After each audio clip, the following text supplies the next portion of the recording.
फटाफट से आप आंसर्स को कमेंट में मार्क कीजिएगा। शुरू करें फिर, ठीक है। Match the list 1 with list 2, यार इसी थोड़ा कम कर दो, ठीक है। List 1 with list 2, लैरिंग्स, alveoli, pleura, epiglottis, ठीक है। लैरिंग्स को बोलते हैं साउंड बॉक्स, एल्वियोलाई को बोलते हैं vascularised bag like structures, epiglottis हो गया कार्टिलेजिनस फ्लैप, प्लूरा हो गई डबल लेयर। सी का हो गया 4, एक ही ऑप्शन है, ए का 3, बी का 1, सी का 4। चलिए अगला क्वेश्चन करते हैं बच्चों। अगला क्वेश्चन, अरे यार आंसर्स लिखे हुए हैं क्या? अरे यार एक दो क्वेश्चंस के आंसर लिखे हुए हैं, चलो कोई बात नहीं, एक दो क्वेश्चन के आंसर लिखे हुए बेटा, चीटिंग मत करना, ठीक है। Match the list 1 with list 2 to find out the correct option. Earthworm कैसा करता है? Cutaneous respiration. ए का हो गया बेटा 3, ए का 3 एक ही ऑप्शन में है। बी का 4, इंसेक्ट करता है ट्रेकियल ट्यूब का यूज़। फिश करता है ब्रैंकियल रेस्पिरेशन क्योंकि गिल्स का यूज़ करता है। रेप्टाइल्स करता है pulmonary respiration. Option 3 is your answer, option 3 is your answer, ठीक है।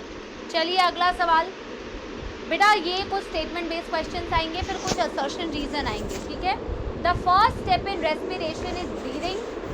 Inspiration and expiration are carried out by creating pressure gradients between atmosphere and alveoli। बोला पहला स्टेप जो रेस्पिरेशन का होता है वो ब्रीदिंग होता है, बिल्कुल सही बात मैम, ब्रीदिंग होता है inhalation and exhalation of gases. Inspiration and expiration बेटा कैरीड होती है by creating a pressure gradient. Yes, एक प्रेशर डिफरेंस या प्रेशर ग्रेडियंट क्रिएट करते हैं जिसके थ्रू बेटा एटमॉस्फेयर और एल्वियोलाई के बीच में, जिसके थ्रू आप इंस्पायरेशन या एक्सपायरेशन कर पाते हो। दोनों स्टेटमेंट्स करेक्ट है, बोथ स्टेटमेंट्स आर करेक्ट। अगला question, exchange of oxygen and CO2 at the alveoli and tissue occur by diffusion. In the tissue partial pressure of oxygen is high.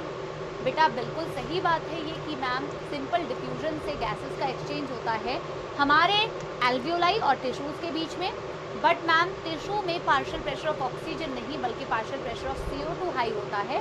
So statement 1 is correct but statement 2 is incorrect, option 2। बहुत आसान से सवाल है बेटा, लगाते जाइए जल्दी जल्दी। The respiratory rhythm centre is present in the medulla region of the mid brain. A pneumotaxic centre is located in the pons region of the brain. जल्दी से इसको बेटा सॉल्व कीजिए, जल्दी से कीजिए लेकिन सही आंसर दीजिए, जल्दी से कीजिए लेकिन सही आंसर दीजिए प्यारे बच्चों। Respiratory rhythm centre medulla region में प्रेजेंट होता है मैम, बट ये मिड ब्रेन में नहीं होता। मेरे बच्चों झूठ मत बोलना, NCERT की कसम, बायोलॉजी की कसम, जूलॉजी की कसम, जूलॉजी मेडिजी की कसम, झूठ मत बोलना। कितने लोगों ने ये गलत दिया, कितने लोगों ने गलत दिया है? मिड ब्रेन पढ़ा ही नहीं है। न्यूमोटैक्सिक सेंटर पॉन्स में प्रेजेंट होता है, ये बात बिल्कुल सही है। 2 करेक्ट है बट 1 इनकरेक्ट है, 2 करेक्ट है 1 इनकरेक्ट है, ऑप्शन 3। सच बताना बेटा, no cheating, no cheating, no cheating. अगला क्वेश्चन, ठीक है। Earthworm have tracheal tubes to transport the atmospheric air within the body. मी बेटा टपली पे बजाओ, जोर से गलत आंसर दे रहे हो। हाँ चलिए, earthworm have tracheal tubes to transport atmospheric air. नहीं, अर्थवर्म के पास कोई ट्रेकियल ट्यूब्स नहीं होते हैं। Flat worms exchange oxygen and CO2 by simple diffusion across the body surface. Yes, जो प्रिमिटिव एनिमल्स होते हैं जिनमें फ्लैट वर्म्स भी आते हैं, मैं आपको आगे भी पढ़ाऊंगी, और NCERT की छोटी स्लाइड में दिया भी हुआ है कि भैया उनमें सिंपल डिफ्यूजन होता है अक्रॉस द बॉडी सरफेस। तो 1 जो है बेटा वो इनकरेक्ट है, B जो है वो करेक्ट है, यानी कि ऑप्शन सी, यानी कि ऑप्शन सी। अगला सवाल देखो, लैरिंग्स is the common passage for food and air. बहुत ही बकवास बात, फैरिंग्स होता है कॉमन पैसेज, लैरिंग्स नहीं होता। During swallowing gullet can be covered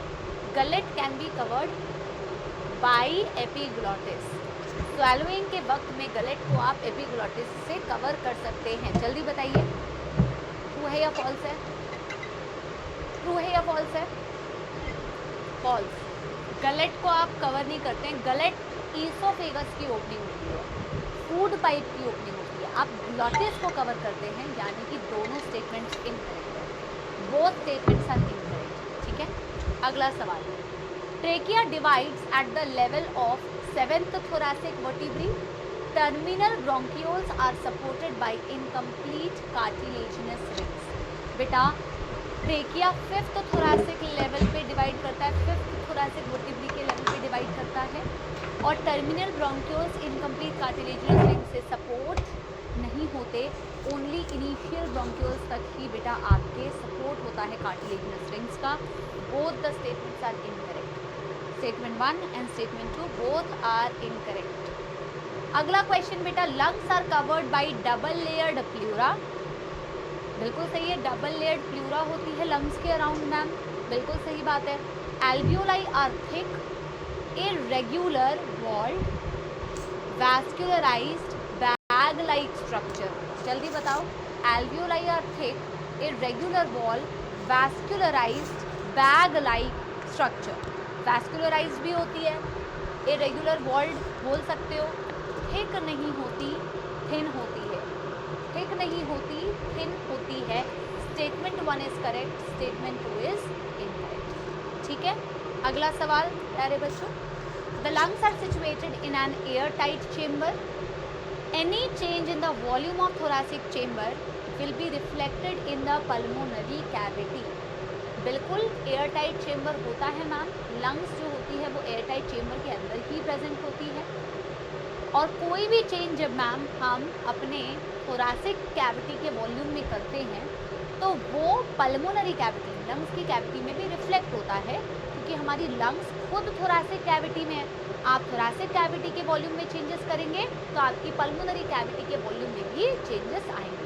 statement 1 is बेटा correct and statement 2 is also correct, both the statements are correct. ठीक है, शानदार, ये स्पीड ही होनी चाहिए बेटा आपके आंसर देने की। ठीक है, N increase in the pulmonary volume increases the intrapulmonary pressure more than the atmospheric pressure.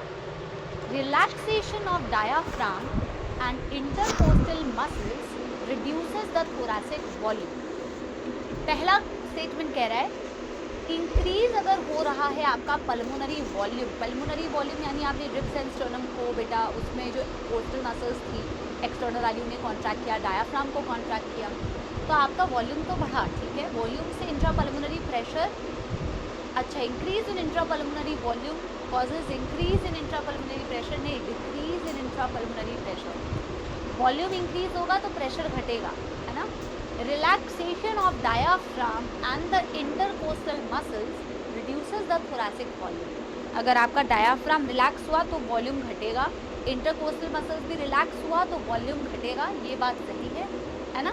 तो 2 जो है वो करेक्ट है, statement 2, but statement 1 is incorrect. ठीक है, डन है, करेक्ट है। अगला क्वेश्चन करें, चलो। Each haemoglobin can carry a maximum of 4 oxygen molecule. सही बात है, एक हीमोग्लोबिन मैम 4 ऑक्सीजन से ही तो सैचुरेट कर रहे थे।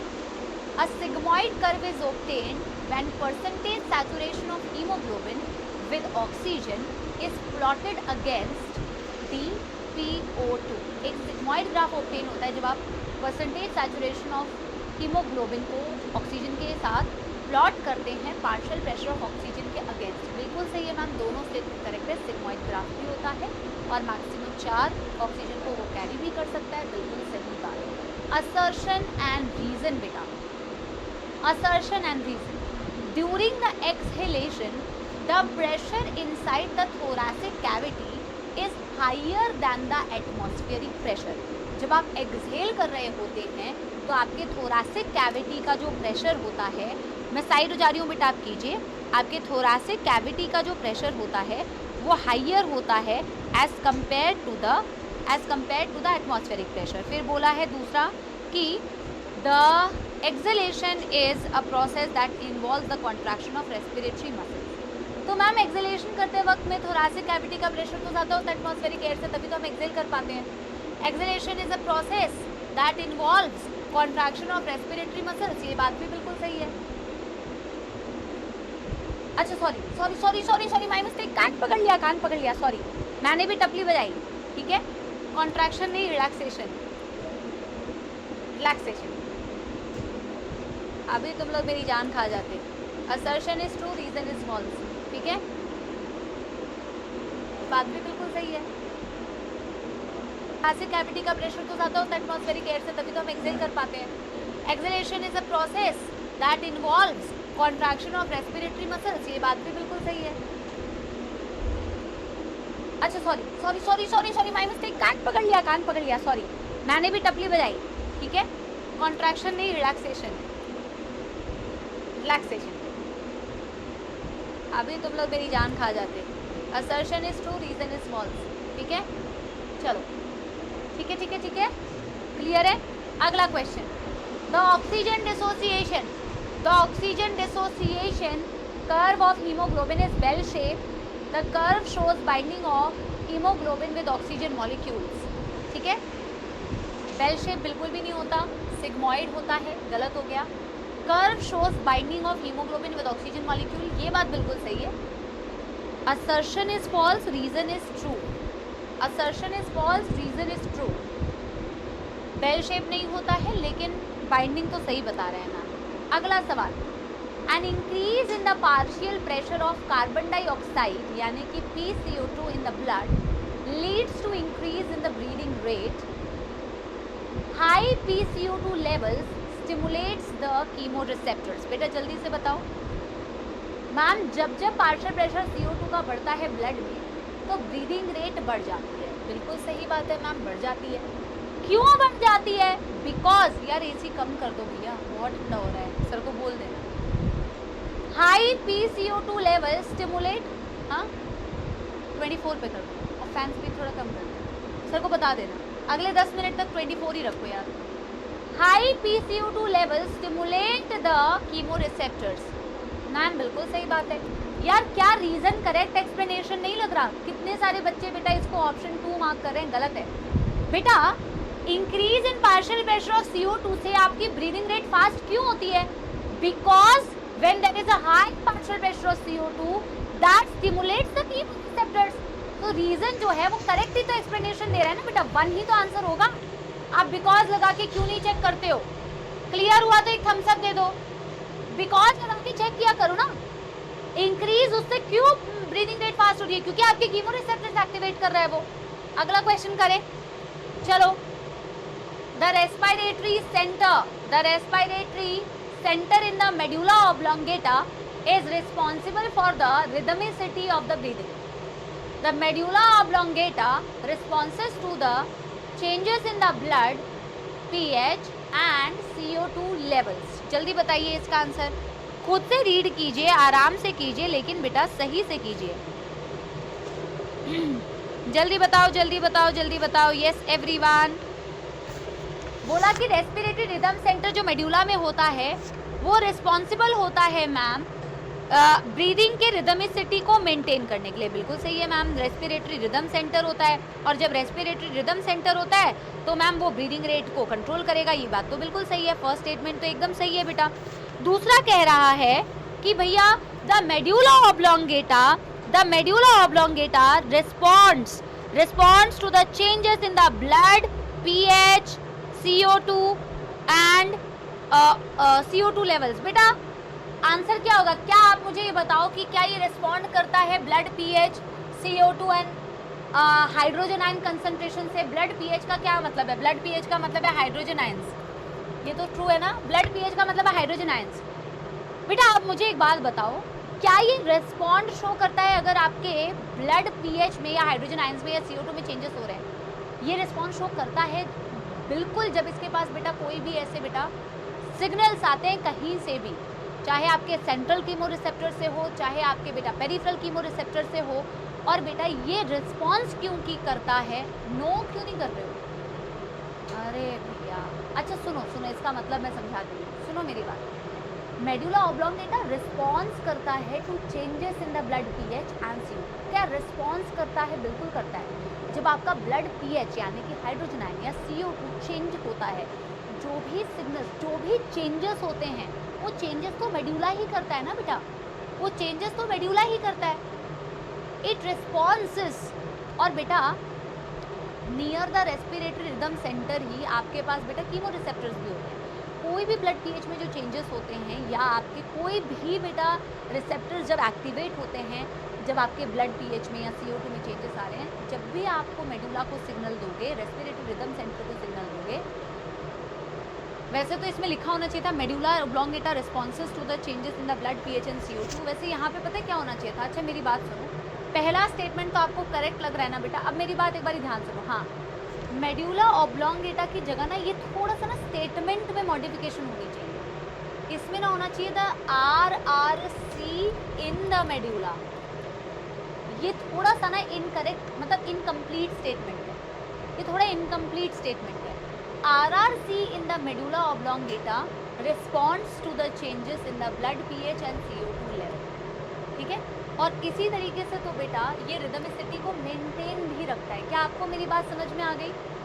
क्या आपको मेरी बात समझ में आ गई? यस एवरीवन, क्या आपको मेरी बात समझ में आई? तो एक थम्स अप देना. RRC जो होता है blood pH, hydrogen ion, CO2 के चेंजेस के लिए रिस्पॉन्स शो करता है. और जब वो चेंजेस के लिए रिस्पॉन्स शो करता है तभी तो बेटा वो आपके रेस्पिरेटरी रिदम को मेंटेन करता है. थोड़ा सा ये चीज़ ऐड होनी चाहिए थी तो आंसर हो जाता ऑप्शन 1. हाँ, बोनस ले लो भैया, तुम बोनस ले लो, बोनस ले लो. RRC एक बच्चा पूछ रहा है, रेस्पिरेटरी रिदम सेंटर. आपको ये बात समझ में आई? ठीक है. ये मेडुला में ना इनको लिखना चाहिए था रेस्पिरेटरी रिदम सेंटर. आगे बढ़ जाएं. चलो. CO2 travels as bicarbonate dissolved in the plasma. Bicarbonate is formed at alveolar site. Ma'am CO2 bicarbonate के फॉर्म में ट्रैवल करता है, बट ट्रैवल करता है प्लाज्मा में डिसॉल्व होकर. ये बात बिल्कुल सही है मैम, बिल्कुल सही है मैम, बिल्कुल डिसॉल्व होकर ही ट्रैवल करता है as bicarbonate. Bicarbonate is formed at alveolar site. Bicarbonate is formed at alveolar site. बिल्कुल गलत बेटा. बाइकार्बोनेट एल्वियोलर साइट पे नहीं बनता. बाइकार्बोनेट बनता तो टिश्यू के साइट पे है.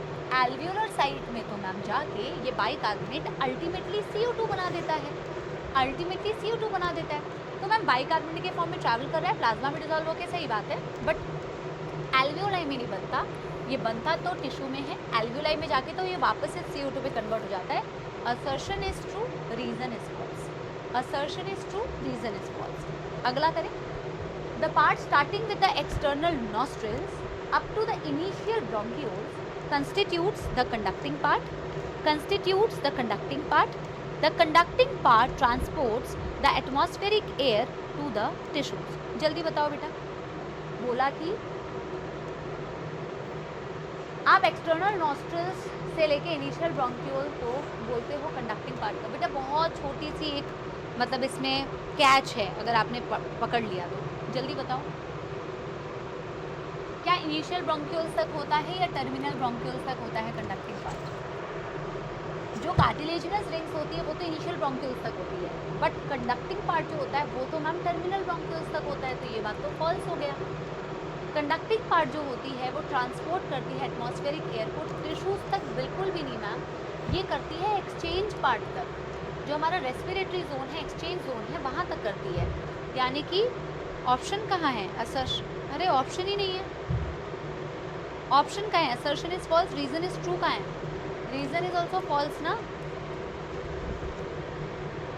Both assertion reason are false. Option ही नहीं दिया हुआ बेटा, ऑप्शन ही नहीं दिया हुआ ना, दोनों फॉल्स हुए ना. क्या ये बात सबको समझ में आई? तो एक थम्स अप दे दो. No option, both options. बेटा ये हमारे वो टाइप राइटर जी से थोड़ी सी मिस्टेक हो गई है, दोनों फॉल्स है. ठीक है. चलिए.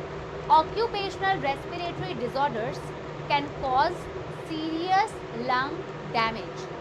Long exposure to the dust produced by grinding and stone breaking industries can give rise to inflammation, leading to fibrosis and thus causing lung damage. Ma'am occupational respiratory disorder से serious lung damage बिल्कुल हो सकता है. क्यों हो सकता है? Because when there is a long exposure to the dust produced by beta grinding or stone breaking, उस एक्सपोजर की वजह से बेटा इन्फ्लेमेशन होती है, फाइब्रोसिस होती है और इसीलिए लंग डैमेज होता है। असर्शन रीजन दोनों करेक्ट है और रीजन जो है वो करेक्ट एक्सप्लेनेशन है असर्शन का option 1। Pneumotaxic center can moderate the function of respiratory rhythm center. True. Neural signal from this center can reduce the duration of inhalation. बेटा जल्दी बताओ, न्यूरल सिग्नल बेटा क्या न्यूमोटैक्सिक सेंटर मॉडरेट करता है respiratory rhythm centre के function को? बिल्कुल सही मैम, बिल्कुल मॉडरेट करता है function of respiratory rhythm centre को। कैसे मॉडरेट करता है? क्योंकि जैसे ही न्यूरल सिग्नल आती है मैम इस सेंटर से तो इनहेलेशन की ड्यूरेशन रुक जाती है, कम हो जाती है। कैसे होता है मैम? न्यूरल सिग्नल जब आपके न्यूमोटैक्सिक सेंटर से आता है तो वो इनहेलेशन की ड्यूरेशन को कम करने के लिए सिग्नल आता है और इसी तरीके से तो मैम वो मॉडरेट कर रही होती है आपके रेस्पिरेटरी रिदम सेंटर के फंक्शन को। बेटा आपको समझ में आ रहा है? Assertion is the correct reason, is the correct explanation of assertion. रीजन कह रहा है कि जब आपके पॉन्स से न्यूमोटैक्सिक सेंटर से न्यूरल सिग्नल्स आते हैं तो इनहेलेशन की ड्यूरेशन रिड्यूस होती है। बिल्कुल होती है। तो मैम यही तो एक्सप्लेनेशन है ना कि इसी तरीके से तो वो मॉडरेट कर रही है। किसको मॉडरेट कर रही है? रिदम सेंटर के फंक्शन को मॉडरेट कर रही है। चलो अगला क्वेश्चन। आई थिंक बस दो सवाल बेटा, लास्ट टू क्वेश्चंस बेटा, last two questions. lungs do not collapse even after forceful exhalation, lungs do not collapse even after forceful exhalation। और फिर बोला है residual volume is the amount of air left in the lungs even after forceful exhalation। ध्यान से पढ़िए, बहुत आसान है। लंग्स कोलैप्स नहीं करेंगी चाहे तुम जितना जोर लगा लो और जितनी भी एयर को बाहर कर दो। क्यों नहीं करता? Because residual volume is the amount of air left in the lungs even after forceful exhalation. क्योंकि चाहे जितना जोर लगा लो एयर हमेशा कुछ ना कुछ लंग्स में रह जाती है जिसे रेजिडुअल वॉल्यूम बोलते हो। इसी वजह से तो लंग्स कोलैप्स नहीं करती। Both assertion reason are correct and reason is the correct explanation of assertion. And आखिरी बेटा 25वां सवाल हमारे उसका कौन से सीरीज का बेटा? हमारे तपस्या सीरीज का। Smoking can cause damage to the alveolar wall. हमारी थोड़ी टाइपिंग मिस्टेक है। And lead to asthma. Emphysema reduces the surface area available for the exchange of gases in the lungs. Smoking से alveolar wall damage हुई और बोला उससे asthma हो गया। एस्थमा में कभी भी बेटा पहली बात तो smoking is the cause of emphysema और अस्थमा में एल्वियोलर वॉल नहीं बल्कि ब्रोंकाई और ब्रोंक्यूल्स की वॉल डैमेज हुई। Emphysema reduces the surface area available for gaseous exchange. अरे तुम इसको बेटा गलत क्यों बोल रहे हो? एक बात बताओ, इन द लंग्स का मतलब तुम इसको गलत क्यों बोल रहे हो? क्योंकि इसमें लंग्स दिया है और एल्वियोलाई नहीं दी हुई, इसलिए तुम इसे गलत बोल रहे हो क्या? इसीलिए तुम इसे गलत बोल रहे हो क्या? हाँ बेटा लंग्स का मतलब ही तो एल्वियोलाई हुआ ना। एग्जैक्टली अगर वर्ड टू वर्ड नहीं भी दिया हुआ तो एल्वियोलाई, लंग्स का मतलब भी एल्वियोलाई कहना चाह रहे हैं। बोथ आर रॉन्ग क्यों बोल रहे हो? लंग्स किससे बनी हुई है? लंग्स में मेजर पार्ट क्या है? नीचे की तरफ एल्वियोलाई तो है। तो तुम रीजन को फॉल्स क्यों कह रहे हो? Reason is true. अच्छा reason is true, assertion is false. अच्छा फोर्थ ऑप्शन ही ये दिया हुआ है। यूजुअली फोर्थ ऑप्शन में क्या होता है पता है? Both assertion reason are false, but इन्होंने उल्टा दिया हुआ है, assertion is false reason is true. ठीक है, करेक्ट है। किसी को बेटा कोई प्रॉब्लम? किसी को कोई प्रॉब्लम तो नहीं बेटा? समझ में आया ना? लंग्स दिया हुआ है मतलब कि भैया एल्वियोलाई की ही बात कर रहे हैं। ठीक है, D is the answer. Yes everyone, आगे बढ़ जाएं बेटा। ये हमने बहुत सारे क्वेश्चन प्रैक्टिस कर लिए, 70-80 क्वेश्चन प्रैक्टिस कर लिए एक चैप्टर के। मतलब बहुत होता है बेटा, बहुत होता है। और अब हम शुरू करेंगे बेटा हमारा नया चैप्टर।